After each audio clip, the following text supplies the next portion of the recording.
है। आज हम आपको इंट्रोड्यूस करवाने जा रहे हैं परम पूज्य दीदी माँ अर्चना दुबे जी, जो कि सिंगापुर टाउनशिप में नागेश्वर महादेव मंदिर में व्यासपीठ है। आप चलिए हम बात करते हैं अपनी आदरणीय अर्चना दुबे माँ से। जय श्री कृष्णा। सभी भक्तों को मेरा जय श्री कृष्ण, सादर प्रणाम। आज गीता जयंती का पावन पर्व है और सभी को खूब ढेर सारी शुभकामनाएं और हार्दिक हार्दिक भगवान की तरफ से पूरा संपूर्ण आशीर्वाद है। गीता भगवान की शाश्वत वाणी है। कोई भी ग्रंथ की जयंती नहीं मनाई जाती, पर गीता की जयंती मनाई जाती है।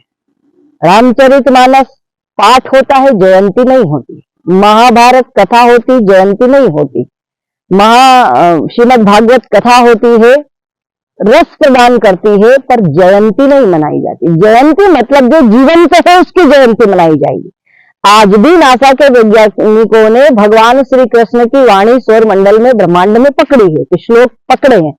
ये रविवार के दिन एकादशी को 45 मिनट में भगवान ने युद्ध के मैदान में अर्जुन को सुनाई है।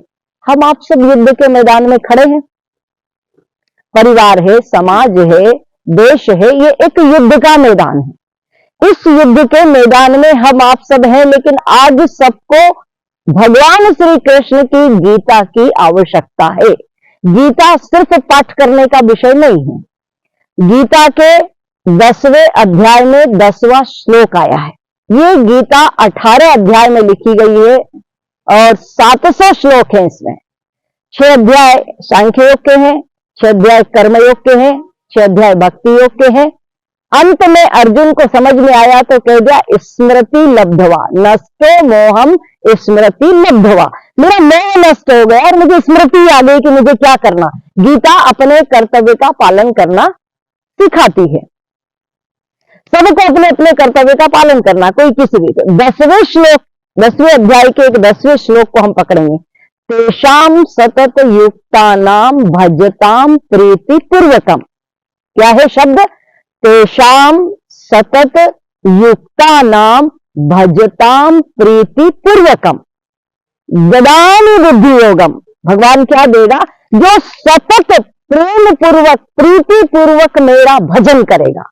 एक एक शब्द का बड़ा विराट अर्थ गीता में छुपा हुआ है। भजन का अर्थ समझिए, भजन है क्या? भजन इतना नहीं है कि आज हम इकट्ठे हुए तो सर्वोपरि भजन है, लेकिन भजन इतना है कि हम सवेरे से उठे तो शाम तक हमारे से किसी के प्रति कोई बुरा ना हो, वो सबसे बड़ा भजन है। किसी का दिल न दुखे, किसी के प्रति ईर्ष्या का भाव न आए, किसी के प्रति द्वेष का भाव न आए, किसी के प्रति नफरत का भाव न आए, थोड़ा सा भी क्रोध हमारे मन में न आए, थोड़ी सी भी ईर्ष्या हमारे मन में किसी के प्रति न आए, किसी की संपत्ति सुख देख करके हमारे मन में कोई ऐसा बुरा भाव ना आए। ये सबसे बड़ा भजन गीता में बताया है। अब भजन करने वाला दूसरा नंबर गीता में बताया है कि ये तो आपको करना है भजन। दूसरा भजन क्या? बोले दूसरा भजन व्यक्ति को अपने कर्तव्य का पालन करना है। अर्जुन ने कह दिया मैं युद्ध नहीं करूंगा। अर्जुन ने धनुर्विद्या सीखी और धनुर्विद्या सीखी है तो उसे धनुष चलाना है, लेकिन धनुष बाण छोड़ करके बैठ गया। विषाद योग आ गया कि मैं कैसे धनुष चलाऊं, पितामह मारे जाएंगे, गुरुकुल आचार्य मारे जाएंगे, मेरे परिवार के सदस्य मारे जाएंगे। तो भगवान कहते हैं कि ये सब आतताई है। अर्जुन ने कहा आतताई मतलब क्या होता? बोले आतताई की परिभाषा ये होती है जो भरी सभा में किसी स्त्री की लज्जा लेने, वो सबसे बड़ा आतताई है। विश्व पितामह आतताई है, बैठे बैठे देखते रहे। तुम्हारा धृतराष्ट्र जो है पितामह, वो भी आतताई है। तुम्हारा कुल गुरु कुल आचार्य भी आतताई है, क्योंकि भरी सभा में जिसने एक नारी को इस प्रकार से अपमानित होते हुए देख लिया है, वो आतताई। आज भी कलयुग में यदि ऐसा होता है और हम कुछ न करते हैं तो शायद हम भी आतताई की गिनती में आ सकते हैं। हम कोई प्रयास न करें, किसी की अस्मिता लूटती रहे और हम खड़े खड़े तमाशा देखते रहे। भगवान ने बल दिया है, बुद्धि बल दिया है, आत्मबल दिया है, शरीर बल दिया है, वचन बल दिया है, संकल्प बल दिया है, बहुत सारे बल परमात्मा ने आपको दे रखे हैं। लेकिन यदि हम कुछ प्रयास नहीं करते हैं तो फिर हम भी आतताई की श्रेणी में आ जाते हैं। तो घर में गीता को कर्तव्य पालन करके भजन करना है और बाहर समाज की रक्षा करते हुए गीता के कर्तव्य का पालन करना है।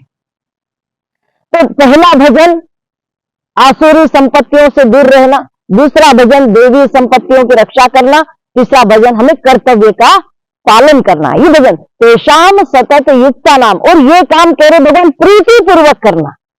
ऐसा नहीं कि मुझे बोझ लग रहा, सवेरे से उठकर रोटी बनानी पड़ेगी तो बना रहे हैं, जबरदस्ती कह दिया नाश्ता बनाना पति का, अब सवेरे से उठे, ठंड भी लग रही है, बच्चे को स्कूल जाना, बच्चे ने कहा नहीं माँ मुझे तो आज ये बना के दो।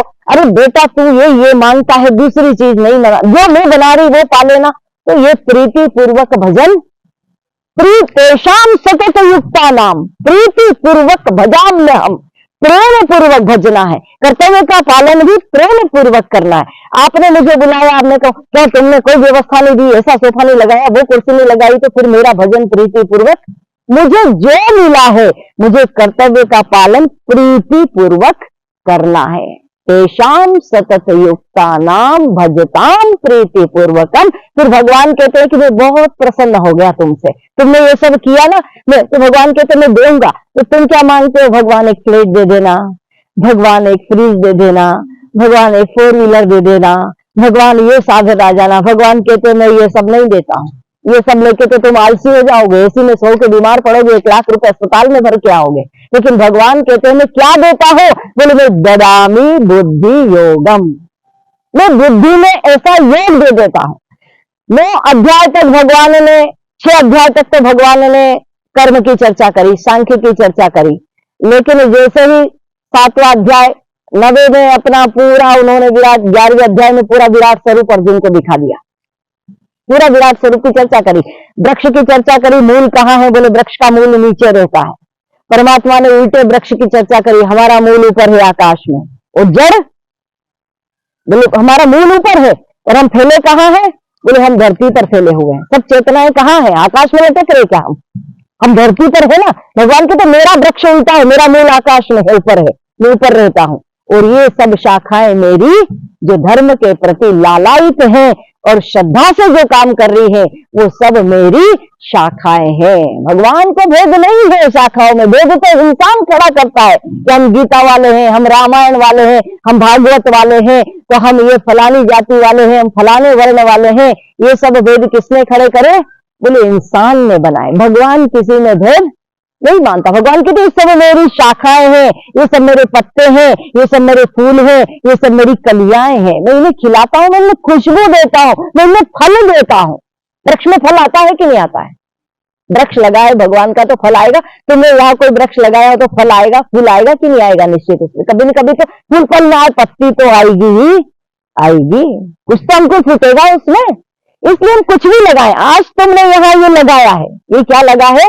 एक बीज रोपा है छोटा सा, ये कभी न कभी तो फलेगा फूलेगा, इसमें कोई अंकुर आएगा, आने वाली पीढ़ी को कितना बड़ा संस्कार मिल जाएगा। तो भगवान कहते हैं ददामी बुद्धि योगम, मैं बुद्धि का योग देता हूं। अब बुद्धि किसके पास नहीं? भगवान कहते हैं मैं बुद्धि का योग देता हूं। तो बुद्धि तो दे के सबको भेजा भगवान ने, किसके पास नहीं बुद्धि? झूठ बोलना पाप है, आपके पास बुद्धि नहीं है। चोरी करना पाप है, आपके पास बुद्धि ज्ञान नहीं है ना। फिर भी दिन भर में कितना झूठ बोलते हो, दिन भर में कितना लोगों से कहते हो कि मैं ऐसा नहीं ऐसा करती हूँ। काम करने वाले ऑफिस में कितने पैसे की चोरी करते हैं, लाखों का भ्रष्टाचार हो जाता है, इधर का उधर होता है ना। तो बुद्धि और बुद्धि योग में अंतर है। भगवान बुद्धि सबको दे के भेजते हैं, लेकिन भगवान कहते हैं जब तू इस तरीके से आ जाता है मेरे पास कर्तव्य का पालन करते हुए, प्रीति पूर्वक भजन करते करते, तो मैं एक बुद्धि योग देता हूं, अपने से मिलन करता हूं। अपन कौन? आप जानते हो आप कौन है? आप शरीर है, ये श्वेता बाई है, ये इंदिरा बाई है, ये रेखा बाई है, ये है, सबके नाम अलग अलग है। नाम मैं नहीं जानती पर मैंने रख दिए, है ना। आपके नाम है, आप सब लोग अपने अपने नाम से जानते ना। मेरे से सबसे पहले पूछा कि आप कौन है, परिचय। लेकिन मैं कहती मैं ये नहीं हूं, मैं कहती मैं अर्चना नहीं हूं, मेरा कोई नाम नहीं है, मैं आत्मा हूं। आत्मा का कोई नाम होता है क्या? परमात्मा का कोई नाम होता है क्या? लेकिन परमात्मा जब शरीर धारण करके आते हैं तो श्री कृष्ण बन जाते हैं, राम बन जाते हैं, साधु संत बन जाते हैं, क्योंकि उन्होंने देह धारण किया मनुष्य का। 83 लाख योनियां सब है, लेकिन धन्यता किस शरीर की है? बोले मनुष्य शरीर में भगवान ने बुद्धि देकर भेजा और वो प्रीति पूर्वक मेरे तक आता है, तो मैं ददामी बुद्धि योगम करता हूं, मैं भक्ति का दान दे देता हूं, उसकी बुद्धि में एक श्रद्धा डाल देता हूं। दो प्रकार के लोग संसार में होते हैं। देखिए समय बता देना, मैं अनवरत बोलूंगी तो हम रुकने वालों में से नहीं है, कोई दिक्कत ना आपको छूट है ना। हाँ, दो प्रकार के मनुष्य संसार में भगवान भेजता है। एक तो बहुत ज्यादा बुद्धिमान होते हैं, दूसरे जो हृदय प्रधान होते हैं वो बहुत ज्यादा श्रद्धावान होते हैं। जो मस्तिष्क और विचार प्रधान होते हैं वो बुद्धिमान लोग होते हैं। जैसे महिलाओं में ज्यादा हृदय प्रधान होती है तो कईयों के अंदर श्रद्धा ज्यादा होती है, बुद्धि कम होती है। महिलाओं में भी कुछ ऐसी जिनमें बुद्धि ज्यादा होती है, श्रद्धा कम होती है। तो दो प्रकार के मनुष्य भगवान ने धरा पर भेजे हैं, एक हृदय प्रधान और एक बुद्धि प्रधान। शरीर का पूरा विवरण में समझ बहुत कम है, गीता बहुत लंबा विषय है। शरीर की एक संरचना समझ ले हमारे अंदर, जैसे एक गाड़ी की बॉडी होती है ऐसी हमारी एक बॉडी है, ऊपर से दिखती है। इसमें 5 इंद्रियां हैं, आंख है, कान है, नाक है, मुख है, त्वचा है, ये पंच इंद्रियां। इनके 5 के विषय हैं। आप जीवा से कहो कि देखो तो जीवा देखेगी क्या? आंख से कहो सुन ले तो आंख सुनेगी क्या? कान से कहो खा ले, कान में डालना कि खा ले, कान खा लेगा क्या? जिसका धर्म जो है, गीता का सबसे बड़ा ज्ञान शरीर पर घटित होता है। त्वचा का धर्म है स्पर्श करना, गर्म ठंडे का एहसास करना, तो वो गर्म ठंडे का ही एहसास करेगी। मुख का धर्म है भोजन बोलना, वाणी से बोलना और भोजन का रस लेना, तो वो अपना धर्म निभाएगा। मुख से कहो कि तू सुन तो मुख नहीं सुनेगा, कान से कहो कि तू खा, कान नहीं खाए, तो ये अपना धर्म निभा रहे कि नहीं निभा रहे? निभा रहे ना, कर्तव्य का पालन कर रहा पूरा शरीर। 5 उंगलियां मिलकर भोजन करती तो अंगूठे से भोजन करके दिखा दो मुझे, एक उंगली से भोजन करके दिखा दो मुझे। भोजन करना होता तब इनको समझ दी भगवान ने कि तुमको 5 को इकट्ठा होकर भोजन करना है, तो एकत्रित होकर भोजन करते हैं ना, आपका सहयोग करते हैं ना। तो पेट पचाता है, पेट मना करता है क्या कि मैं पाचन क्रिया नहीं करूं? ये शरीर, फिर इसका एक सूक्ष्म शरीर है, ये स्थूल शरीर, इसको क्या कहते हैं गीता में? स्थूल शरीर। इसके अंदर एक सूक्ष्म शरीर है, सूक्ष्म शरीर में मन कहते हैं जिसे हम। एक सूक्ष्म शरीर में 4 करण होते हैं, मन, बुद्धि, चित्त और अहम। जो बुद्धि भगवान ने देकर भेजा, मन देकर भेजा, बुद्धि देकर भेजा, चित्त यानी जो सेव करने वाला है। जैसे मोबाइल में आपने जो जो सेव किया वो सेव है, जो डिलीट कर दोगे वो डिलीट हो जाएगा, है ना। और अहम, अहम यानी एक मैंपना, जिससे तुम कहते हो कि ये मैंने ऐसा किया, मैंने वैसा किया, मुझे वहां जाना था, मैं ना होता तो ऐसा ना होता। एक जो मोटी मैं है अंदर, हमारे अंदर अहंकार जिसको कहते हैं, वो 4 चीजें भगवान ने सूक्ष्म शरीर में रखी हैं। इनको विस्तार से बाद में समझेंगे। चित्त का क्या धर्म, मन का क्या धर्म, बुद्धि का क्या धर्म है, एक लंबा विषय है। तो ये अंतःकरण। उसके बाद एक शरीर और है आपका, वो कारण शरीर कहलाता है गीता में। कारण शरीर की चर्चा आप पढ़ना, ये सब विस्तार से आपको मिलेगा उसमें।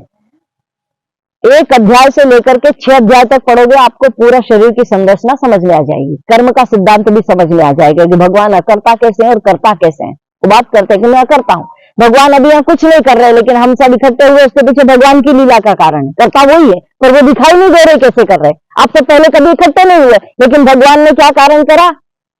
कर्ता बनाया, है ना। अब कर्ता बनाया तो वो करते ही रहे हैं, लेकिन हमें दिखाई नहीं दे रहे। हमें लग रहा हम कर रहे, लेकिन भगवान करे करने वाला तो मैंने इकट्ठा किया, योग बनाया, ये वहां आए, ये वहां आए, योग बना ऐसा, और हम भी यहां आए, तो ये योग बना। भगवान करता भी है, भगवान अकर्ता भी है, ये कर्म का सिद्धांत है। कर्ता कैसे, अकर्ता कैसे, वो रामायण में भी बहुत बड़ा अच्छा प्रसंग आता। पार्वती ने 9 प्रश्न पूछे भगवान शंकर से, और 9 प्रश्न के उत्तर में निर्गुण ही, सगुण ही, अगुण ही, भेदा कछु नहीं भेदा, निर्गुण और सगुण में कुछ भेद नहीं है, भगवान समझाते, शंकर जी पार्वती जी को समझाते हैं। वहां भी बड़ा अच्छा प्रसंग आया है, उसको कहते हैं पार्वती गीता। रामायण में 11 बार गीता का उपदेश आया है। धर्म गीता, राम गीता, शबरी गीता, सुग्रीव गीता, किष्किंधा कांड में विभीषण गीता, सब अलग अलग, पार्वती गीता, सब गीताएं आई है। उन पर एक एक पर पूरे 7-7 दिन की कथाएं हमने करी है, एक एक गीता के ऊपर। ऐसा विषय है रामचंद्र। 6 शास्त्र सब ग्रंथन को रस। अभी तो हमारे 6 शास्त्र कौन से, मैं नाम पूछे तो आप नहीं बता पाएंगे, नहीं बता पाएंगे ना। 6 शास्त्र कौन से, 18 पुराण कौन से हैं, 700 श्लोक गीता में है। हमको पढ़ना है, हमको लगना है, जीवन बनाना है ऐसा। तो बुद्धि योग की मैं चर्चा कर रही थी। एक कारण शरीर होता है जिसमें भावना होती, संवेदनशीलता होती। एक व्यक्ति बहुत रूखा सूखा होता, कोई जाकर के बैठे और ऐसी बात कर देता है, और दूसरे दिन वो व्यक्ति सामने से निकले तो वो व्यक्ति पहले उठ के चला जाता है, अरे इससे काम मगज पच्ची करना, ये रूखा सूखा। और एक व्यक्ति ऐसा आके बैठ जाता है तो 4 लोग और आके बैठ जाते हैं, आइए सुनाइए साहब, नमस्कार, बताइए क्या दिनचर्या। अब उसकी बात सब सुनने लगते हैं। तो वो व्यक्ति क्या है? रूखा सूखा नहीं है, वो संवेदनशील है, उसके पास कुछ है, वो प्रीति पूर्वक प्रेम पूर्वक सबको आकर्षित करता, मतलब उसके पास कृष्ण का कारण शरीर का थोड़ा सा आकर्षण है जो हृदय में स्थित होता है, वो हृदय से संचालित होता है। प्रेम करने वाले हृदय से प्रेम क्यों कर बैठते हैं? देखते हैं कि कौन सी जाति का है, कौन से समाज का है, क्योंकि वो कारण शरीर में स्थित हो गए हैं पर उनका बुद्धि योग नहीं घटा, इसलिए अविवेक पूर्वक उसमें आसक्त हो गए, राग हो गया और फिर बाद में द्वेष हो गया। 36 टुकड़े भी हो गए फिर श्रद्धा के, द्वेष हो गया तो, है ना। ये छल पूर्वक बल पूर्वक प्रेम कहलाता है। कौन सा प्रेम? छल पूर्वक बल पूर्वक प्रेम। लेकिन जो सहज भगवान के प्रति प्रेम होता है, और भगवान ददामी बुद्धि योगम देते हैं, जिससे घटाते हैं, तो भगवान कहते हैं राग तो मैं समाप्त कर देता हूं, लेकिन एक आत्मानुराग भीतर में पैदा कर देता हूं। सहज सब में प्रेम। विराट स्वरूप किसका है? ये भगवान का विराट स्वरूप है, सबके अंदर परमात्मा है। अभी गीता सुनते सुनते वो निकल जाएगा तो आप बैठे रहोगे, राम नाम सत्य, लोग दूर हट जाएंगे, अरे क्या हो गया ये। अभी सब नजदीक बैठे छू रहे, लेकिन छूने से भी डरेंगे, क्योंकि भीतर कौन है? आत्म तत्व रूप में श्री कृष्ण भीतर विराजमान है, आत्म तत्व रूप में शिव तत्व भीतर विराजमान है, आत्म तत्व रूप में राम जी भीतर, जो जिसका वो तत्वतः भीतर विराजमान है, उसी से हमारा संसार चल रहा है। तो 2 प्रकार के लोग की मैं चर्चा कर रही थी, श्रद्धावान और बुद्धिवान। मैं उदाहरण देकर समझाती हूं। दूसरे पे उंगली मत उठाना, अपनी तरफ घटाना, ऐसे करना, ऐसे नहीं करना, ऐसे करोगे तो 3 तुम्हारी तरफ है, ऐसे करना है, मैं, है ना। तो हम श्रद्धावान है या बुद्धिवान है, आप तय कर लेना कि आप कौन से हो। मैं किसी को कुछ भी प्रमाण पत्र नहीं दूंगी, मैं तो बात गीता की कर रही हूं। आप अपना प्रमाण पत्र स्वयं प्राप्त करना। एक बार पुराण की एक घटना है, मैं सुना रही हूं आपको, पुराण वाली घटना है। नारद जी धरा पर आए। नारद जी का काम है, स्वभाव है, कीर्तन करते करते मृत्यु लोक में आते हैं, देखने भगवान को संदेश देते हैं, क्योंकि भगवान के दूत हैं, क्या चल रहा है मृत्यु लोक में। तो नारद जी आए तो भगवान से पूछा, पहले तो भगवान के पास गए तो भगवान से पूछा, भगवान श्रद्धावान कैसा होता है, बुद्धिमान कैसा होता है, थोड़ा आप बताइए ना मुझे, श्रद्धावान व्यक्ति कैसा और बुद्धिमान कैसा। भगवान ने कहा मैंने मृत्यु लोक में बना के भेजे हैं, जाओ पता करके आओ, वहां मिल जाएंगे, श्रद्धावान मिल जाएंगे, बुद्धिमान भी मिल जाएंगे, आपका निर्णय हो जाएगा श्रद्धावान कौन बुद्धिमान कौन। नारद जी ने कहा ठीक है। तो नारद जी बेचारे अच्छा स्थान देख करके एक मंदिर पे आए। अब एक मंदिर पे आकर के और एक पुजारी जी बैठे थे, उन्होंने पूजा पाठ किया, आरती किया भगवान का, फिर अपना शास्त्र वगैरह लेकर के बैठ गए, देखने लगे, पढ़ने लगे कुछ उसमें कि भाई भक्त जन आएंगे तो कुछ सुनाएंगे शास्त्र से। अब शास्त्र पढ़ रहे थे, बुद्धि तो थी लेकिन बुद्धि का योग थोड़ा कम था। नारद जी गए, नारद जी कीर्तन करते करते गए, ओम नमो भगवते वासुदेवाय, ओम नमो भगवते, हमने कहा असली रूप में ही जाओ ना। तो पंडित ही आखिर भगवान का भजन पूजन कर रहा है। गए, नारद जी को देख के पंडित जी बड़े प्रसन्न है, वाह वाह वाह नारद जी क्या बात है, आपने आज बड़ा दर्शन दिया हमको, हम तो सौभाग्य हमारा, हो भाग्य हमारा, आइए आइए विराजिए। एक बात बताइए नारद जी, आप आए, बड़ी कृपा करी, लेकिन जब आप, हमने सुना आप भगवान से मिलके आते हैं, वैकुंठ में आना जाना है, आप आते जाते हैं भगवान के पास। बोले हाँ। तो आप एक बात बताइए, जब आप वैकुंठ से आए भगवान से मिलकर, तो भगवान क्या कर रहे थे? क्या पूछा उसने? भगवान क्या कर रहे थे? नारद जी ने कहा कि क्या करेंगे, भगवान के पास क्या काम है, भगवान में आया तब तो एक ही काम कर रहे थे। बोले कौन सा काम कर रहे थे जरा बताइए ना। बोले मैं आया तब भगवान एक काम कर रहे थे कि एक सुई थी उनके हाथ में, सुई के छेद में से उस हाथी को निकालने का बड़ा प्रयास कर रहे थे, सुई के छेद में से बार बार हाथी को निकालने का बड़ा प्रयास कर रहे थे। कहा भगवान ऐसा काम कर रहे थे? बोले हाँ। भगवान को बुद्धि नहीं है इतनी सीधी, सुई के छेद में से एक धागा मुश्किल से निकलता है, हाथी कैसे निकलेगा? मैं कहा मैं तो नहीं जानता भगत, लेकिन भगवान तो भगवान है, वो तो सबको बुद्धि देने वाले हैं, शायद तेरी बुद्धि ज्यादा अच्छी है, तो तू कह रहा है कि भगवान क्यों कर रहे हैं, भगवान को पता नहीं है क्या ऐसा? नारद जी समझ गए कि बुद्धिमान है, कि तर्क से चलता है, बुद्धि से चलता है। ये श्रद्धावान नहीं है। अभी भगवान से कहेंगे इसको थोड़ा बुद्धि योग दे, अभी इसके पास बुद्धि है, बुद्धि का योग नहीं है। शास्त्र का एक अहंकार होता है पड़ा कि मेरे ज्ञानी हूं, मेरे को बहुत ज्ञान है, तो कह दिया उसने भगवान कोई बुद्धि नहीं है, इतनी सी अकल नहीं भगवान। अब भगवान पूरी दुनिया चलाने वाला, उसको क्या नहीं करना आता है। का ठीक है, नारद जी वहां से चले गए, भगवान को प्रणाम करना, उनसे बोलना हमको आशीर्वाद दे। नारद जी ने कहा तुझे जरूर दिलवाऊंगा आशीर्वाद, तेरे पास बुद्धि योग नहीं, क्योंकि तू भगवान को भी कह रहा है कि भगवान को अकल नहीं है।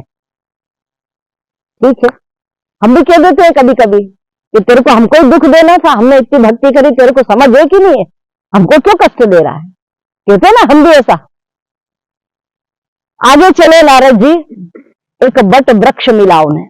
बट वृक्ष के नीचे एक भगत बैठा हुआ था और बैठा आंख बंद करके ध्यान में मगन हो रहा था। उसके चेहरे की मुस्कान बड़ी अच्छी थी, चेहरे पर तेज था और भीतर ही भीतर प्रसन्न होकर के अपने आत्मरस को पी रहा था।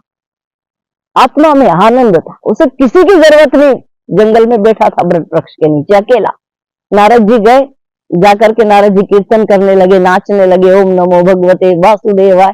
आवाज सुनी तो बहिर्मुख हुआ, अंतर्मुख से बहिर्मुख हुआ। कानों में आवाज है, कान अपने काम करेंगे, आवाज तो जाएगी। आंख खोली, देखा हो नारद जी दौड़ के उतरा, चरणों में गिर गया, साष्टांग दंडवत कर लिया। हो नारद जी मेरा तो भाग्य जग गया। किसी का भाग्य ऐसा नहीं, सौभाग्य ऐसा नहीं, परम भाग्य ऐसा नहीं। भाग्य में, सौभाग्य में और परम भाग्य में बहुत अंतर होता है। मेरा परम भाग्य है, आप आए, मुझे दर्शन दिया, साष्टांग गिर गया, चरणों में प्रणाम किया। हो मेरे भाग्य को बताइए, सुनाइए, बताइए बताइए भगवान क्या कर रहे थे आप जब आए। तो नारद जी ने वो का वही उत्तर दिया कि जब मैं आए ना तो भगवान सुई के छेद में से हाथी को निकालने का प्रयास कर रहे थे। व्यक्ति नाचने लगा, ओम नमो भगवते वासुदेवाय। ओम बोले नाच क्यों रहे, बोले भगवान ऐसा कर रहे तो जरूर हो जाएगा। अगर भगवान कर रहे हैं कि सुई के छेद में से हाथी निकाल रहे हैं, फिर तो निश्चित ये तुम्हारा पक्का विश्वास है। अरे विश्वास नहीं है, मेरा 100% परम विश्वास है, ऐसा निश्चित होगा, क्योंकि करने वाला भगवान है, दूसरा नहीं है। इंसान नहीं कर सकता लेकिन भगवान कर सकता। उन्होंने कहा तुम्हारा विश्वास है तो थोड़ा सा उदाहरण तो बताओ कैसे करेंगे भगवान। उन्होंने कहा कि भगवान ने जो ये इतना बड़ा वट वृक्ष बनाया है ना, इस वट वृक्ष के बीच के अंदर एक छोटा सा दूसरा वृक्ष छुपा रखा है। वो जो दूसरा वृक्ष छुपा रखा है ना, वो सुई के छेद में से जरूर निकल जाएगा, फिर धरती में डालोगे तो फिर अंकुरित हो जाएगा। ऐसे ही हाथी के अंदर जो भगवान ने छुपा रखा है ना, वो स्थूल हाथी को नहीं निकाल रहे हैं, भगवान उस हाथी को उसमें से निकाल रहे हैं। बताइए हमारी आत्मा कहीं भी प्रवेश कर सकती है कि नहीं? बंद जार यदि आपने रखा है तो भी आत्मा प्रवेश कर सकती है, क्योंकि परीक्षित ने जब बंद जार में, उसके बेटे ने जार में बंद कर दिया तो भी वहां पर तक्षक प्रवेश कर गया इल्ली के रूप में आत्म तत्व से, और तक्षक को डस लिया। तो बताइए भगवान सुई के छेद में से हाथी निकाल सकते हैं या नहीं निकाल सकते? बोलो योगेश्वर श्री कृष्ण भगवान की जय। ये विश्वास का खेल है, क्योंकि वो श्रद्धावान है, बुद्धिवान नहीं है। उसको भगवान ने बुद्धि का योग अपने में मिला रखा है। जब भगवान अपनी बुद्धि का योग अपने में मिला लेते हैं तो सकारात्मक चिंतन निकलता है, भीतर का परमात्मा समझ में आ जाता है, और सब कुछ संसार का उसे समझ में आ जाता है कि आत्मा क्या है, परमात्मा क्या है। जब दोनों चीजें समझ में आ जाती है तो फिर व्यक्ति संसार की माया को भी समझने लगता है। आप भगवान के सामने बैठोगे, मैंने आके सिर्फ यहाँ बैठी थी और कुछ नहीं किया, लेकिन 7 महीने में ये नागेश्वर महादेव कैसे खड़ा हो गया मुझे नहीं पता, क्योंकि लीला सब इसकी थी। मैं सिर्फ आके बैठी थी यहाँ, और किस कारण से आई थी कि मेरी बेटी यहाँ है। वो अकेले थे, दोनों बेटी दामाद। वो रात को 2:30 बजे तक काम करती थी, उसे डर लगता था। बोले हमारे सास ससुर रिटायर होकर नहीं आए तब तक माँ आपको यहाँ रहना पड़ेगा। गर्मी में मैंने 2 महीने का समय दे दिया। अब मुझे बेचैनी होती कि कहीं सत्संग का, मंदिर का कोई हाल नहीं है, कुछ लोग मिलते नहीं, कहाँ जाऊं, मंदिर हो तो वहां चली जाऊं, बैठ जाऊं, ध्यान करूं, भजन करूं, कुछ करूं। भगवान कुछ व्यवस्था बना ऐसी ताकि मैं यहाँ रह पाऊं, तेरे बगैर हम रह नहीं पाते हैं। और ऐसी योजना बनी कि उसका भूमि पूजन हो गया।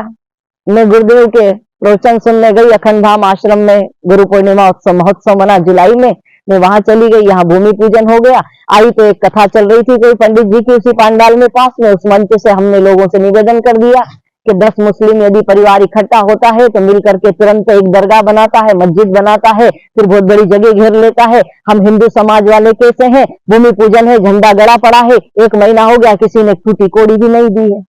हम जैसे बोल रहे थे भाई आप कैसे हिंदू हैं, हिंदू समाज यदि है तो आप मिलकर के तुरंत मंदिर बना लीजिए, कुछ भी दीजिए, शुरुआत कीजिए। तो 5100 रुपए का तुलसी पत्र तुरंत वहीं पर आ गया और वो शुरुआत हुई। और आज उसका स्वरूप ऐसा हो गया कि महादेव स्वयं विराजमान हो गए, राघेंद्र सरकार स्वयं विराजमान हो गए। और उसका प्रभाव ये पड़ा कि ये सब मेरे बेटे वहां आए तो हम यहाँ आकर के विराजमान हो गए। तो ये किसके कारण हुआ, मेरे करने से या आपके करने से? परमात्मा जो तत्वतः काम कर रहा है। जैसे विद्युत, मैं समझाऊं आपको, यहाँ लाइट है, ये भी लग रहा है इंस्ट्रूमेंट, ये भी लग रहा है, ये भी बिना लाइट के नहीं चलता है, आपके हाथ में है, टीवी नहीं चलती, कुछ नहीं चलती, पर ये सब लाइट से चलते तो लाइट दिखती है क्या, करंट दिखता है क्या? पर काम तो करंट से ही होता है। बड़े बड़े इंस्ट्रूमेंट्स बेकार हो जाते हैं यदि इनमें करंट न डालो, और करंट डाल दिया है तो वो सब काम कर रहे हैं। ऐसे ही वो करंट हमारे भीतर डला हुआ है तो ये बड़े बड़े स्थूल शरीर भी भगवान की दिशा में काम करते हैं। लेकिन फर्क इतना है कि किसी गुरु की शरण में आ जाए, भजन कर ले, कर्तव्य का सही पालन कर ले, तो भगवान कहता है ददामी बुद्धि योगम मामू पयांति ते, मैं बुद्धि योग दे करके अपनी शरण में ले लेता हूं। ये तो एक श्लोक की व्याख्या करी, ऐसे 700 श्लोक हैं गीता में जिनकी व्याख्या को समझते समझते करते करते हम कहाँ आ जाएंगे, अपनी आत्मा में, अपने स्वरूप में स्थित हो जाएंगे। तो संसार का सुख भोगने की जो लालसा है वो लालसा खत्म हो जाएगी और आप अपने आनंद में मगन रहेंगे। लोग संत महंतों से मानते जिसके पास बहुत बड़ा आश्रम हो, बहुत बड़ा घर हो, वो सारे चेले चपाटी हो। लोग मुझे पूछे तो मैं खुलेआम कहती हूँ कि मैं लाखों का घर छोड़ करके सारंगपुर में ताला लगा करके यहाँ इसलिए आई हूं कि मुझे छोटी सी एक कुटिया चाहिए जिसमें सिर्फ इतना साधन हो कि मैं अपना पेट भर सकूं और भगवान का भजन कर सकूं। इसलिए मैं यहाँ आ गई, सब कुछ छोड़ के, राजमहल जैसा घर छोड़े आई मैं। पहले उससे मुझे सुख मिलता था लेकिन अब उससे कोई सुख, क्योंकि सुख कहाँ आ गया, सुख मेरे भीतर आ गया, आनंद मेरे भीतर आ गया और सब लोगों से मिलके परमानंद मेरे भीतर आ गया। आनंद और परमानंद में जो जीता है उसे न फ्रिज की जरूरत है, न कूलर की जरूरत है, न पंखे की जरूरत है, लेकिन फिर भी भगवान कहता है कि मैं अपने भक्त की रक्षा करता हूं, मैं अपने भक्त का ध्यान रखता हूं। धीरे धीरे फिर जुटाने लगा। मैंने कहा प्रभु फिर ये व्यवस्था, बोले आवश्यक व्यवस्था तो यहाँ रखना पड़ेगी। इसलिए भीतर का आनंद, फिर किसी की आपको आवश्यकता नहीं पड़ेगी। मैंने महसूस किया है आत्मा परमात्मा का रस क्या होता है, क्योंकि कृष्ण रसो वैसेष, रस प्रदान करने वाले। गुरु क्या करता है, ग्रंथ क्या करता है, ग्रंथ शब्द देता है। शब्द ब्रह्म है, आकाश का प्रतीक है। आप बताइए वर्णमाला के अक्षर न सीखे तो आप ग्रंथ पढ़ सकते हैं? सबसे पहले क्या सीखना पड़ता है, अनार का, आम का, इमली का, क ख ग घ ट ठ ड ढ न, इनमें स्वर डाला भगवान ने। क ख ग घ न बोलोगे तो कंठ से निकलेगा, ट ठ ड ढ न बोलोगे तो यहाँ मूर्धा से निकलेगा भीतर, क ख ग घ न बोलोगे तो जीवा की तालू से निकलेगा, है ना, प फ ब भ म बोलोगे होठ से निकलेगा। ये सब बनाए ही अक्षर 12 खड़ी के भगवान ने, उन्होंने स्वर डाला है। 7 जगह से 7 स्वर है, वो शब्द निकलोगे तो वही स्वर काम करेगा। इतनी व्यूह रचना शरीर की भगवान ने इतनी अच्छी करी है कि हम समझ नहीं पाते उसको, और वो स्वयं बैठा है हमारे भीतर। फिर हम संसार में रोते फिरते हैं, कहीं दुखड़ा गाते हैं, कहीं क्या करते हैं कि हम दुखी हैं कि सुखी है। अरे भगवान के शरण हो जा, भगवान सब कुछ कर देंगे, तेरे सब तरह से आनंदित कर देंगे। आनंद को पहले प्राप्त कर लो।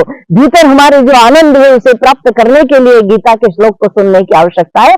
आप अपने स्वरूप में स्थित हो जाइए, कर्म करिए निष्काम भाव से, प्रेम करिए सब रूप में परमात्मा को मान करके, और ज्ञान हासिल करिए तो अपने अहंकार को छोड़ करके कि मैं बिल्कुल निरंकारी हूं। ज्ञान में अहंकार होता है, कर्म में स्वार्थ होता है और भक्ति में राग द्वेष होता है। राग द्वेष छोड़कर प्रेम में स्थित होइए, कर्म करें तो निस्वार्थ भाव से करिए, और यदि ज्ञान हासिल करें तो अहंकार का चोला एक तरफ रख करके भगवान को प्रपन्न हो जाए, शरणागत हो जाए। भगवान कहते हैं कि फिर तू तो सबसे बड़ा ज्ञानी है। ज्ञान का मतलब सत्य में स्थित होना, आनंद में। शास्त्रों से ज्ञान को भर आवश्यकता है अभिव्यक्त करने के लिए। जो अभिव्यक्ति करता है उसे शास्त्र पढ़ना बहुत आवश्यक है। तो ग्रंथ कृपा शब्द के रूप में होती है, शास्त्र के रूप में होती है। गुरु कृपा स्वर के रूप में होती है। गुरु स्वर देता है, गुरु सुविचार देता है। क्या देता है? सुविचार। गुरु सद्भाव देता है ना। गुरु की शरण में जाएंगे तो सद्भाव आएगा ना सबके प्रति, सुविचार आएगा, स्वर आएगा। आप न भी गाते हो तो आप गाना सीख जाएंगे, क्योंकि गुरु कीर्तन कराएगा, श्री राम जय जय राम। आप श्री राम जय राम ताली बजाते बजाते कभी तो बोलोगे तो बुद्धि में जमेगा कि मैं आगे बजा रहा हूं, कि मैं पीछे बजा रहा हूं, कि मैं सबके साथ बजा रहा हूं। स्वर की शुरुआत हो जाएगी। श्री राम जय राम करोगे, स्वर की शुरुआत होगी ना। आप आगे पीछे हो गए, या जाओगे गुरु के पास, यज्ञ करवाएगा, स्वाहा स्वाहा, तो हम सबके साथ बोल रहे हैं, आगे बोल रहे हैं, पीछे बोल रहे हैं, पहले छोड़ रहे हैं कि बाद में छोड़ रहे हैं, तो समझ में आएगा ना। बुद्धि योग देगा, स्वाहा स्वाहा यानी साथ में बोलना है, वहीं से स्वर शुरू हो जाएगा आपका। गुरु ये करते हैं काम कि गुरु स्वर देते हैं। और गोविंद क्या करता है? बोले ग्रंथ कृपा करे, गुरु कृपा करे, लेकिन गोविंद रस प्रदान करता है। 16 प्रकार के रस गोविंद के पास है, जो अपने भक्तों को प्रदान करता है। इसलिए उसकी भागवत कथा में रस मिलता है, रस बरस। और जिसको रस मिल जाता है ना, उसको भोजन की भी उतनी आवश्यकता नहीं होती, क्योंकि रस से जीवन चल जाता है ज्यादातर। तो इस प्रकार की ये कृपाएं हैं। श्लोक तो बहुत सारे हैं, 700 श्लोक हैं, पर धीरे धीरे शनह शनह हम कुछ न करें। रामायण के एक चौपाई ले लें और जीवन बदल लें, गीता का एक श्लोक ले लें, जीवन बदल लें। जीवन कैसे बदलेगा? जो हमारे पास ऊर्जा है। भगवान योगेश्वर है। योग में भगवान ने सबके अंदर 7 चक्र बनाए हैं। मूलाधार चक्र, जैसे मैंने कहा ना, मूल उनका ऊपर है, लेकिन हमारे शरीर में मूल गुदा के ऊपर है। मूलाधार चक्र, मूलाधार चक्र में एक शक्ति छुपा रखी है, जिस प्रकृति की शक्ति से पूरी प्रकृति संचालित होती है। वो मूलाधार चक्र में हमारे रामदेव बाबा झटका लगवाते हैं, प्राणायाम करवाते हैं ना। भस्त्रिका प्राणायाम करो, अनुलोम विलोम प्राणायाम करो, तो झटका लगता है तो शक्ति जागृत होती है। जैसे ही शक्ति जागृत होती है तो दूसरे चक्र में प्रवेश करती है, मणिपुर में करती है, फिर हृदय चक्र में करती है, फिर आगे बढ़ती है, फिर ग्रीवा में आती है। और ये सब मैंने 6-6 महीने की साधना करी और सारे चक्र जागृत करे। फिर सहस्त्रार, सहस्त्रार खुलता है किसी किसी बिरले का, एक आध का, करोड़ों में से एक आध का सहस्त्रार खुलता होगा। 24 दिन तक एक कमरे में बंद बैठना पड़ा, खुल गया। क्या करें, पता ही नहीं था कि सहस्त्रार खुल रहा है, अकल ही नहीं। खुला जब जाके समझ में आया कि अरे ये तो विराट से मिल गया पूरा। लेकिन फिर धीरे धीरे धीरे धीरे वापस व्यवस्थित हुए। 24 दिन बाहर निकले, 24 दिन के बाद तब फिर जीवन सूख के लकड़ी हो गए। ज्यादा खाया पिया नहीं, कुछ बंद था 24 घंटे। धीरे धीरे भगवान ने फिर लेवल पे लाए, उस जगह खड़ा किया कि अभी तेरी जरूरत थोड़ी समाज को है, और ले ले, चले जाते। फिर हमने कहा ले ले, देह लेना है तो, और मुक्त कर इस पीड़ा से। पीड़ा बहुत हुई, कष्ट बहुत हुआ शरीर में। मैंने कहा पीड़ा से मुक्त कर दे, या तो तू मुझे मुक्त कर दे, या तो मुझे सही कर दे। उन्होंने कहा अभी कर्ज बाकी है, थोड़ा कर्ज बाकी है तेरा, इसलिए तू आ जा वापिस इधर। फिर बंद किया, फिर सब व्यवस्थित किया, फिर यहां लेकर के आया, यहां बिठाया। तो धीरे धीरे योग की साधना से वो जब 3 नाड़ियों में से एक नाड़ी में सुषुम्ना में प्रवेश कर जाती है शक्ति, और वो आज्ञा चक्र से प्रवेश करती है। आज्ञा चक्र पर मैंने कम से कम 20 साल ध्यान किया, और 20 साल ध्यान करने के बाद एक दिन ऐसा आ गया कि वो शक्ति सुषुम्ना में प्रवेश कर गई। जब सुषुम्ना में प्रवेश कर जाती है तो सहस्त्रार खुलता है। सहस्त्रार खुलता है तो फिर वो रस अनंत रस हो जाता है, अनंत रस। अपना रस तो है आत्मा का, लेकिन वो परमात्मा से मिल गया, वो परमात्मा का रस हो गया। लेकिन उसको पचाना और संभालना बहुत बहुत कठिन है बेटा, बहुत मुश्किल है। ऐसा प्रयास तुम लोग कभी मत करना। मैं ऐसा आशीर्वाद नहीं दूं कि किसी का सहस्त्रार, आज्ञा चक्र तक सब आना, लेकिन सहस्त्रार में कोई प्रवेश मत। मैं उसको भी बोलूं कि तू किसी मनुष्य को ऐसे सहस्त्रार में प्रवेश मत करवा। सहस्त्रार में प्रवेश करवाए तो पहले सारी व्यवस्था बनाना, फिर प्रवेश करा। आसान नहीं। आज्ञा चक्र में खूब आनंद लो, खूब मजा करो, खूब रहो आराम से, खूब रस पियो उसका। और आप दुनिया के काम करो, कर्तव्य का पालन करो, भगवान की भक्ति करो, भगवान का भजन करो। देखिए लंबा विषय है ये बहुत। योग मार्ग से शक्ति ऊपर आती है और शिव और शक्ति का मिलन होता है, इसलिए भगवान ने यहाँ बिठाया, शिव शक्ति मिलन का नागेश्वर महादेव मंदिर बनाया और मुझे यहाँ बिठा दिया कि तेरे अंदर शिव शक्ति का मिलन हुआ है, इसलिए तुझे यहाँ बिठा, तू बैठ, करना मुझे है जो करना है, तू बैठ आराम से। अब बैठ गए आकर के, उसे जो करना है वो भेज रहा है, कभी इनको भेज रहा है, कभी किसी को भेजेगा, कभी किसी को भेजेगा, और करता वही है, हम बिल्कुल अकर्ता है। हम तो बैठे तेरी शरण में, भजन कर रहे, सुबह शाम पूजन कर रहे, रामायण पाठ कर रहे, आरती कर रहे। मैंने कहा शिव जी बैठे तो सबसे पहले मैं राम कथा सुनाऊं शिव जी को, तो मैं रामायण गा रही हूँ, सबसे पहले मैं रामायण गा रही हूँ। बेटे अभी भी मैं पूरा पाठ करके आई हूँ, 2 मास पारायण विश्राम डेली सुबह शाम कर रही हूँ, तो रामायण पूरी सबसे पहले, क्योंकि उन्हें राम, उनके इष्ट राम है, उन्हें राम से प्रेम है, तो तुम पहले राम कथा सुनो। रचि महेश निज मानस रखा, वो राम कथा ही गाते हैं, राम कथा ही सुनते हैं। तो मैंने कहा मैं तुम्हें कथा सुनाऊं, क्योंकि मैं तो कथा कहने वाली महिला हूं, मुझे कथा बगैर चैन पड़ता नहीं है। तो सब विषय है। गीता रामायण जीना सिखाती है। कैसे जीना सिखाती है? रामायण जीवन देती है। गीता जो है करना सिखाती है, कर्तव्य का पालन करना सिखाती है। महाभारत रहना सिखाता है, परिवार में रहा कैसे जाए। द्रौपदी को अकल आ जाती, एक शब्द न बोलती तो शायद महाभारत खड़ी न होती। तो रहना कैसे है परिवार में, किसको कैसे बोलना है, क्या करना है, सब अलग अलग ग्रंथ। और भागवत मरना सिखाती है। परीक्षित को मरना आया ना, 7 दिन बाद मरने वाला है, सुखदेव ने ज्ञान दिया ना तुझे मरना कैसे है, आत्मा में स्थित होकर के शरीर छोड़ देना है, तो कष्ट नहीं होगा मृत्यु का, मृत्यु से भय नहीं लगेगा बिल्कुल भी। तो भागवत मरना सिखाती है, रामायण जीना सिखाती है, गीता करना सिखाती है, और महाभारत परिवार में रहना सिखाती है। ये सब ग्रंथों के अपने अपने संदेश हैं, आप ध्यान से पढ़ेंगे, जानेंगे इनमें। अब भागवत में 18,000 श्लोक है, बताइए आप 18,000 श्लोक पढ़ सकते हैं क्या, समझ सकते हैं क्या? लेकिन एक संत बैठता है तो वो अपनी वाणी से पूरा समझाता है ग्रंथ, क्योंकि वो जानता है उसको अभिव्यक्त करना है। उसने पढ़े हैं श्लोक, उसने 12 स्कंद समझे हैं कि 12 स्कंद क्या है, सब चरित्रों को समझा कि चरित्र क्या है। उसने गीता को समझा, 700 श्लोक को समझा, लेकिन वो एक श्लोक में आपको गीता समझा देगा कि गीता है क्या। यदि आप राजी हो तो आपको रोजाना ध्यान करवाएं तो आप अपने आत्म स्वरूप को प्राप्त हो जाएंगे निश्चित। यदि आप रुचि रखते हैं तो थोड़े से नीचे बैठ जाइए, आलकी पालकी बना करके बैठ सकते हो, तो नहीं बैठ सकते, तकलीफ होती है तो फिर न बैठे, कुर्सी पर ही करें। लेकिन जो बैठ सकते हैं, जो नहीं बैठे कुर्सी पर बैठे आराम से। ऐसे ऐसे पैर को थोड़ा हिलाइए, माताएं भी हिलाएं ऐसे ऐसे ऊपर नीचे, हाँ हिलाइए हिलाइए हिलाइए, थोड़ा जींस ऊपर कर लीजिए बेटा, प्राप्त करना है तो। हाँ ये बिल्कुल दुविधा न बने कुछ भी, इसलिए ढीले वस्त्र पहनो, हिलाइए थोड़ा सा, हिलाइए ऐसे ऐसे ऐसे, आप बैठे रहिए है ना, हिलाइए, आप ही हिलाइए पैरों को ऐसे ऐसे ऐसे ऐसे हिलाइए। संचार पैदा करना है, ऊर्जा का संचार ऊर्ध्वगामी करना है। जब ऊर्ध्वगामी होता है तो 3 चीजें घटती है, शुद्धिकरण, ऊर्ध्वीकरण और रूपांतरण। पहले रूपांतरण आएगा, फिर ऊर्ध्वीकरण आ जाएगा, और ऊर्ध्वीकरण के बाद गीता शुद्धिकरण का विषय है पूर्ण। बुद्ध बहुत है, प्रबुद्ध बहुत है, लेकिन शुद्धों की कमी है। बुद्धों की कमी नहीं, प्रबुद्धों की कमी नहीं, लेकिन शुद्धों की कमी है, इसलिए गीता शुद्धिकरण का विषय है।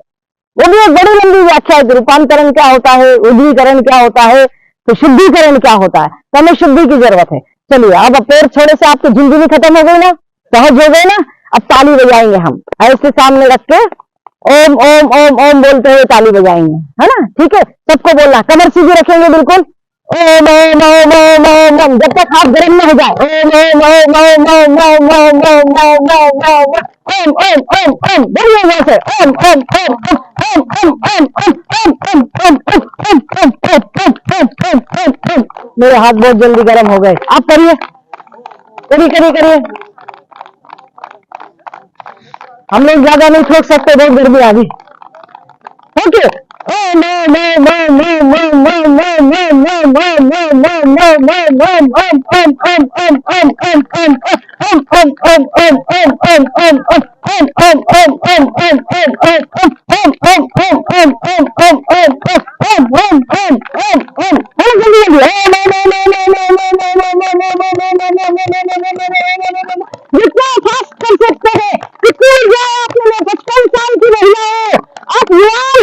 जल्दी करिए।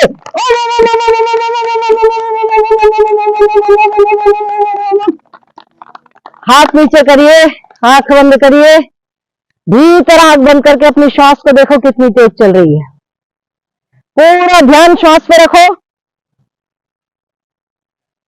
बीपी वालों का बीपी चला जाएगा अगर ध्यान पकड़ में आ गया। शुगर वालों की शुगर कम हो जाएगी। पूरा श्वास पे ध्यान कितनी तेजी से चल रही है आने जाने में। भीतर श्वास पर ध्यान, बाहर बिल्कुल नहीं, सब खत्म। बिल्कुल भीतर अपनी श्वास को देखें, श्वास की धड़कन को सुने, आवाज को सुने, आती जाती महसूस करें, शरीर के कंपन को भीतर महसूस करें, शरीर कहां से कंपायमान हो रहा है। हाथों में जो ऊर्जा आई है उसे महसूस करें, एक झुनझुनी सी आ रही हाथ में, उसे महसूस करें। भीतर, बाहर हमने बहुत देखा संसार, लेकिन अब भीतर देखना है।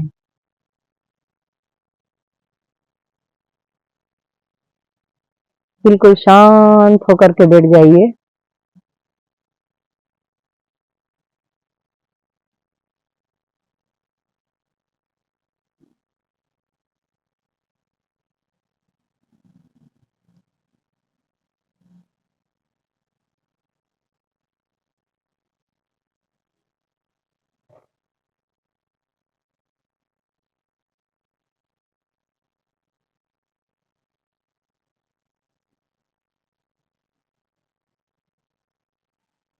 बिल्कुल शांत होकर भीतर महसूस करें।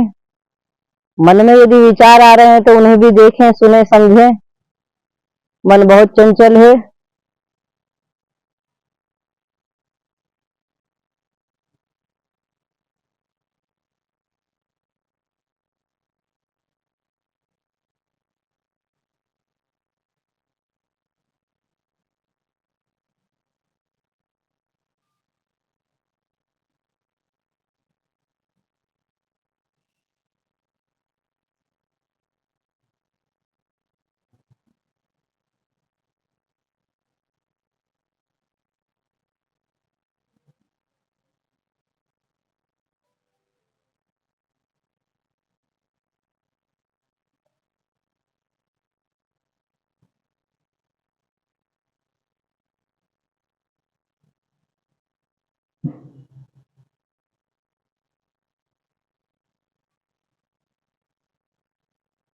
दोनों हाथों का घर्षण करें जोर से, इतना घर्षण करें कि गर्म हो जाए ऊर्जा से। अपने चेहरे पर लगाएं, आंखों पर लगाएं, पूरा ऐसे करके नीचे उतार दीजिए। बुरा सब निकल जाए, अच्छा आपके अंदर प्रवेश कर जाए। कुछ महसूस हुआ? शांति महसूस हुई। शरीर में ऊर्जा तो महसूस हुई ना, झुंझुनाहट सी तो महसूस हुई। कुछ ना हुआ, झुंझुनाहट तो महसूस हुई। ठीक है, कुछ तो हुआ। मतलब एक एक पैसे से 100 रुपया बन जाता, 100 से 1000 बन जाते, 1000 से लाखों बन जाते हैं। ऐसे ही एक एक अनुभव से धीरे धीरे आप स्वरूप में आ सकते हैं। तो आज गीता का विषय रखने के लिए मुझे आप लोगों ने यहाँ बुलाया। मैं तो शाम तक भी बोल सकती हूँ, हम लोग तो बहुत बिगड़े लोग हैं, बोलने में सुधरे नहीं है, पर समय की एक मर्यादा है। आपको भी अपने काम करने हैं। संडे अनेक काम होते हैं। शाम को भी वहां पर गीता पाठ रखा है, अभी गीता पाठ भी करना है हमको। गीता पाठ रखा है, वहां भी आप सब लोग आमंत्रित हैं। उद्बोधन वहां भी होगा, वहां भी आपको कुछ सुनने को मिल जाएगा। यदि जिज्ञासा है, पाना चाहते हैं कि संसार का तो खूब कर लिया, लेकिन अब भीतर का भी तो करके देखें। यदि पाना ही चाहते हैं, अपने स्वरूप की अनुभूति करना चाहते हैं, अब तो बिल्कुल पार पेड़ लटका, जो पैर में लटकाए उनको छोड़ो, जो पैर लटका के बैठे हैं कि अब जाना ही है, तेरी शरण में आना ही, तो वो पालकी लेके आ जा। तो फिर सिद्ध कर लो पहले काम, सब काम छोड़ करके पहले सिद्ध कर लो। मैंने 33 साल की उम्र में सिद्ध कर लिया और 55 साल तक कर ही रही हूँ। अभी भी मौत से वापिस आ गए, फिर ले लिया वापस की चल दे, करते हैं तेरा काम। तो ऐसे करना है तो आपको अपने आत्मा में स्थित होना आना चाहिए, वो परम धन है सबसे बड़ा। तो आइए गीता पाठ करते हैं। जो अध्याय का करना हो दीदी जी बताएंगे, आप सब मिलके गीता पाठ करिए। आज आपने पूज्य दीदी माँ के विचार बिंदु से ये अमृत बाड़ी का रसपान किया है। अगर आप लोगों को दीदी माँ के विचारों से और अवगत होना है तो दीदी प्राइड में आप लोग हर संडे 1 घंटा निकाल लीजिए, उसके हिसाब से हम लोग कार्यक्रम को व्यवस्थित कर लेंगे। अब हम निवेदन करेंगे प्रभा खरे मैडम से, जो यहाँ की आयोजक हैं, कि दीदी माँ का स्वागत करें।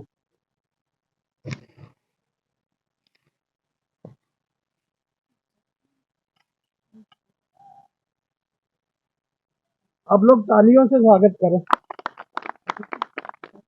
नहीं ऊपर नहीं ब्रह्मचारी।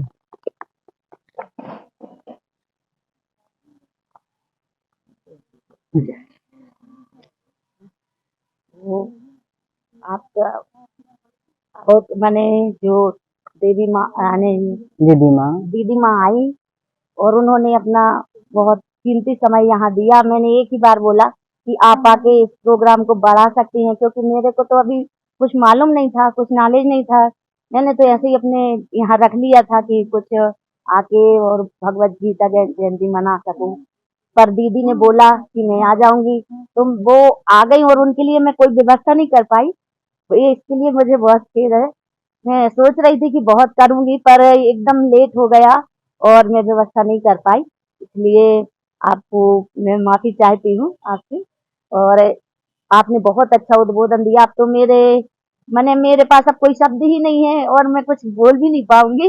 इतना ज्यादा दीदी ने ज्ञान बता दिया है और इतना ज्यादा आपको सबको उद्बोधन दे दिया है, तो अब मेरी कुछ ज्यादा बोलने की जरूरत नहीं है। और दीदी जी का बहुत बहुत धन्यवाद कि जो यहाँ आकर अपना समय दिया और हम लोगों को सबको भगवान के प्रति गीता के इतना सारा सार बताया। उनके लिए बहुत बहुत आभारी हूँ। मैं परिचय अपना दे दूं। वैसे तो मेरा विवाह हो चुका था और मैं सारंगपुर की निवासी हूँ, जिला राजगढ़ की। लगभग 25 वर्षों से भगवान की कथा गा रही हूँ, राम कथा, भागवत कथा। मेरे गुरुदेव स्वामी युग पुरुष स्वामी परमानंद जी महाराज हैं, जिनके पहले ही ध्यान शिविर में मुझे ये उपलब्धि मिल गई थी कि मेरी शक्ति जागृत हो गई थी मूलाधार से। मैंने गुरुदेव को सामने बताया कि गुरुदेव ये सब क्या है। बोले बेटा अभी किसी से कुछ नहीं कहना, करते रहो, धीरे धीरे करोगे, एक दिन समय सामने ले आएगा। हमारे ससुर को बोल के गए कि आपकी बहू एक दिन बहुत बड़ा नाम करेगी, आप इससे संभाल कर रखना। और वो दिन आया। और हमारे गुरुदेव गायत्री शक्तिपीठ के मेरे ससुर वो थे ट्रस्टी। उन्होंने मुझे पहली व्यासपीठ गायत्री परिवार से प्रदान करी नवरात्रि में 9 दिन के लिए, और वहीं से अनवरत चल रहा है। तो आज तक हम भगवान का काम कर रहे हैं। बीच बीच में गाड़ी चलती है तो कभी कभी इंजन खराब भी होता है, तो रुक जाती है, फिर इंजन ठीक हो जाता है, फिर चल जाती है। ऐसा चल रहा था ये। और मैं सारंगपुर की निवासी थी, लेकिन यहाँ मुझे स्थान मिला है, भगवान ने यहाँ बैठाया है, सबने मिलकर के बनाया। तो मैं अब यहाँ आई हूँ, सिंगापुर टाउनशिप के नागेश्वर महादेव मंदिर पर मैं विराजमान हूँ अभी। तो लगभग 7 महीना हुआ है और प्राण प्रतिष्ठा भी 4-5 दिन पहले ही हुई है, 28 तारीख को। तो तब से मैं यहाँ हूँ। किसी को मिलना हो, कोई प्रश्न हो, कोई पूछना हो, कोई समस्या हो, तो आप वहाँ आ सकते हैं। मैं वहाँ अभी 8 तारीख से वेदांत सम्मेलन है, एरोडम रोड पर अखंड धाम आश्रम है, मेरे गुरु के दादा गुरु का, मेरे दादा गुरु मेरे गुरु के गुरु का। वहाँ 55 साल से वेदांत सम्मेलन हो रहा है। बड़े बड़े महंत सहंत आते हैं, वहाँ शंकराचार्य भी आते हैं, उनके बीच में मैं बैठती हूँ, एक महिला जो उद्बोधन करती हूँ। मैं 10 सालों से वहां जा रही हूँ और वो 55 साल से चल रहा है, मेरा 11वां साल है। अभी भी मैं जाऊंगी। 8 दिसंबर से वेदांत सम्मेलन है, समय दोपहर 2 बजे से 6 बजे तक का है। अन्य संतों का लाभ लेना है, सुनना है, तो आपका स्वागत है, आप वहां आ सकते हैं। एरोड्रम रोड पर है अखंड धाम, अविनाशी अखंड धाम आश्रम। तो सभी से जय श्री कृष्ण। मुझे भी आनंद मिला आप लोगों के बीच में आकर के, आपको अच्छा लगा, ये बहुत अच्छी बात है। आइए पाठ करेंगे गीता का। दीदी ने तो सबको बता ही दिया है कि 12वां अध्याय भक्ति योग का है भगवान का। ये साकार भक्ति और 2 मार्ग बताए हैं, जो निराकार और साकार। साकार भक्ति हम सब मनाते हैं, मानते हैं कि भगवान की पूजा करना, जो साकार गुण वाले हैं, जिनकी जो मूर्ति होती है, अपन मूर्ति पूजा करते हैं, उनको नहलाना, खिलाना, भोग लगाना, इस तो सब क्या है, साकार पूजा है। निराकार वो होते हैं जो सब भगवान माने सब में कण कण में भगवान है, ये मानते हैं। तो जैसे कोई माँ से पूछा जाए कि आपके पास 2 पुत्र हैं, एक पुत्र हमें दे दो, तो भगवान सब कहेंगे बड़ा पुत्र तो ऐसा है कि वो थोड़ा पहले तो दोनों के लिए मना करेंगे। हर माँ बोलेगी अपनी, कौन चाहेगा कि हम अपने बच्चे को किसी के पास भेजें, है ना। लेकिन जब बड़े जब ज्यादा जाने की होगी तो वो कहेंगे बड़ा अपना समझदार है, थोड़ा समझ के काम कर लेगा, लेकिन छोटे को तो मैं नहीं जाने सकती। इसीलिए भगवान को जो साकार वाले पूजा वाले हैं भगवान को, वो बहुत प्रिय है। इसलिए भक्ति मैंने जो वो कहते हैं, भगवान कहते 12वें अध्याय में कि मेरे अभ्यास करो। अर्जुन कहते अभ्यास नहीं होता, मेरा मन नहीं है। तो मन से बड़ा अभ्यास करो, रोज करो। और यदि नहीं बनता है तो कर्म करो, कर्म भी नहीं कर पाते हो तो फल का त्याग करो, क्योंकि फल का त्याग करने से ही भक्ति प्राप्त हो सकती है या मुझे प्राप्त हो सकती है। और 15वां अध्याय जो हम कर रहे हैं उसमें तो दीदी जी ने बता ही दिया है कि वो वेदों का क्या है, कि वो उनका ऊपर है, जड़ नीचे है। तो मन कण कण में भी भगवान है, आत्मा में ही भगवान है, आंखें नेत्र पांचों इंद्रियां भगवान ने दी है, मतलब ये सब आत्मा ही ईश्वर है। तो 15वां और 12वां योग इसलिए पढ़ते हैं, सबसे पहले 12वां अध्याय पढ़ते हैं क्योंकि ये भक्ति के लिए है। सबसे अच्छा कि भक्ति आ गई तो सब जीवन में सब कुछ आ गया। तो ये भक्ति योग है। और जो 15वां अध्याय है वो पुरुषोत्तम योग। और आज हम इसी दोनों अध्यायों का पठन बस करेंगे, अब इसको समझाएंगे नहीं क्योंकि दीदी जी ने तो बहुत ज्यादा समझा दिया है। ठीक है। ओम श्री ओम श्री परमात्मने नमः। श्रीमद्भगवद्गीता अथ द्वादशोऽध्यायः। अर्जुन उवाच 11वें अध्याय में जो भगवान ने योगेश्वर का रूप बताया था, उसके अंतिम श्लोक में भगवान ने जब बताया तो अर्जुन को लगा कि इन दो साकार और निराकार भक्ति में कौन सी है। तो उस भक्ति के बारे में भगवान ने बताया, भक्ति योग। ठीक है। एवं सततयुक्ताये भक्ता स्वाम परिपासते ये चापक्षरमव्यक्तं तेषां के योगवित्तमा। उवाच मय्यावेश्य मनो ये मां नित्ययुक्ता उपासते श्रद्धया पर्योपेतास्ते मे युक्ततमा मतः। वृत्तं पर्युपासते सर्वत्र गमच्चित्तं च कूटस्थमचलं ध्रुवं तन्नियम्येन्द्रियग्रामं सर्वत्र समबुद्धयः ते प्राप्नुवन्ति मां सर्वभूतहिते रताः। क्लेशो अधिकतरस्तेषाम् अव्यक्तासक्तचेतसाम् अव्यक्ता हि गते दुःखं देहवद्भिर्वाप्यते ये तु सर्वाणि कर्माणि मयि सन्न्यस्तमत्परा अनन्येनैव योगेन मां ध्यायन्त उपासते तेषामहं समुद्धर्ता मृत्यु संसारसागरा भवामि न चिरात् पार्थ मय्यावेशितचेतसाम् मय्येव मनाधस्थ मयि बुद्धिं निवेशय निशिष्यसि मय्येव अत संशयः अथ चित्तं समाधातुं न शक्नोति मयि स्थिरम् अभ्यासयोगेन ततो मामिच्छाप्तुं धनञ्जयः अभ्यासे अभ्यसमर्थोऽसि मत्कर्म परमो भव मदकर्मपि कर्माणि कुर्वन् सन्धिमवाप्स्यसि अथेतदस्य शक्तोऽसि कर्तुमध्योगमाश्रितः सर्वकर्मफल त्यागं ततः कुरु यतात्मवान्। ध्यानात् कर्मफल त्यागात् शान्ति निरन्तरम् अभीष्टा सर्वभूतानां नेत्र करुण एव च निर्ममो निरङ्कार समदुःख सुख क्षमे सन्तुष्ट सततं योगी यतात्मा दृढनिश्चय मय्यर्पित मनोर्बुद्धियो मद्भक्तं स मे प्रिय यस्मान्नो द्विजते लोको लोकान्नो द्विजते च यः हर्षामर्ष भयो देवैर्मुक्तो यः स च मे प्रिय अनपेक्षः शुचिर्दक्ष उदासीनो गतव्यतः सर्वारम्भ परित्यागी यो मद्भक्तः स मे प्रिय यो न हस्यति न द्वेष्टि न शोचति न काङ्क्षति शुभाशुभ परित्यागी भक्तिमान्य स मे प्रिय समः शत्रौ च मित्रे च तथा मानापमानयो शीतोष्ण सुख दुःखेषु समसङ्गवर्जितः तुल्य निंदा स्तुति मौनि संतुष्टो येन केनचित् अनिकेत स्थिरमतिर्भक्तिमान् मे प्रियो नरः ये तु धर्मामृतमिदं यथोक्तं पर्युपासते श्रद्धानां मत्परमा भक्तस्थिति मे प्रिया। ओम तत्सदिति श्रीमद्भगवद्गीतासु उपनिषत्सु ब्रह्म विद्यायां योग शास्त्रे श्री कृष्णार्जुन संवादे भक्ति योग नाम 12वां अध्याय। ओम श्री कृष्णार्पणमस्तु। ओम श्री परमात्मने नमः।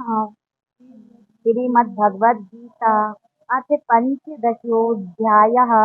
श्री भगवानुवाच ऊर्ध्वमूलमधश्चाकम् अश्वस्थं प्राहुरव्यम् छन्द्वांसि यस्य पर्णानि यस्तं वेद वेदवित् अधस्य चूर्ध्वं पृषतात् शाखा गुण प्रवधा विषय प्रवाद अधोषमूल्यानुसन्तानि कर्मानुबन्धीनि मनुष्यलोके न रूपमसे तथोपलभ्यते नान्तो न चार्देन च सम्प्रतिष्ठा अश्वत्थमेनं सुविरेणमूलं मसङ्गशस्त्रेण धरेण छित्त्वा ततः पदं तत्कर्मावितव्यं यस्मिन् गता न निवर्तन्ति भूय तमेव चाद्यं पुरुषं प्रपद्ये यथा प्रवृत्ति प्रसुता पुराणे निर्माणमोहाजितसङ्गदोषा आध्यात्मनित्या विनिवृत्तकामा द्वन्द्वैर्विमुक्ता सुखदुःखसङ्गे गच्छन्त्यमूढा पदमन्यं ततः न तद्भास्यते सूर्यो न शशाङ्को न पावकः यद्गत्वा निवर्तन्ते तद्धाम परं मम ममेवांशो जीवलोके जीवभूतः सनातनः मम षष्ठानि इन्द्रियाणि प्रकृतिस्थानि कर्षति शरीरं यदवाप्नोति यच्चाप्युत्क्रामतीश्वरं गृहीत्वेतानि संयाति वायुर्गन्धविनाशयात् श्रोत्रं चक्षुस्पर्शनं च रसनं घ्राणमेव च अधिष्ठाय मनश्चाय विषयानुपसेवते उत्क्रामन्तं निश्चितं वापि भुञ्जानं वा गुणान्वितं विमुढानानुपश्यन्ति पश्यन्ति ज्ञानचक्षुषा यतन्तो योगिनश्चैनं पश्यन्त्यामन्यस्थितं यतन्तोऽकृत्मामानो नैनं पश्यन्ति चेतसा यदादित्यगतं तेजो जगद्भासयते अखिलं यच्चन्द्रमसि यच्चाग्नो तत्तेजो विद्धि मामकाम् गामाविश्य च भूतानि धारयाम्यहमोजसा पुष्पामि चोदशी सर्वा सोमो भूत्वा रसात्मका अहं वैश्वानरो भूत्वा प्राणिनां देहमाश्रितः प्राणापानसमानयोक्ता पञ्चाम्यं चतुर्विधं सर्वस्य चाहं हविष्यन् मत्तः स्मृति ज्ञानमपोहनं च वेदेश सर्वेदो वेदांत सद्वेदिदेवताहं द्वामीमो पुरुषो लोकेक्षरश्चाक्षर एव च क्षरः सर्वाणि भूतानि कूटस्थो अक्षरः उच्यते उत्तमः पुरुषः सत्त्वं परमात्मेत्युदाहतं यो लोकत्रयमाविश्य विभत्सर्य ईश्वरः यत्सात्मक्षरमति सो अक्षरमागति चोत्तम अतोऽस्मि लोके वेदे च प्रथितः पुरुषोत्तम यो मामेव सम्मूढो जानाति पुरुषोत्तम स सर्वविद्भजति मां सर्वभावेन भारत इति गुह्यतं शास्त्रमिदमुक्तं मया नघ एतद्बुद्ध्वा बुद्धिमानः स्यात्कृतस्य भारत। ओम तत्सत् श्रीमद्भागवतोपनिषत्सु ब्रह्म विद्यायां योग शास्त्रे श्री कृष्णार्जुन संवाद पुरुषोत्तम योगो नाम पंचदशो अध्यायः कृष्णार्पणमस्तु। ओम हरे नमः। हरे नमः।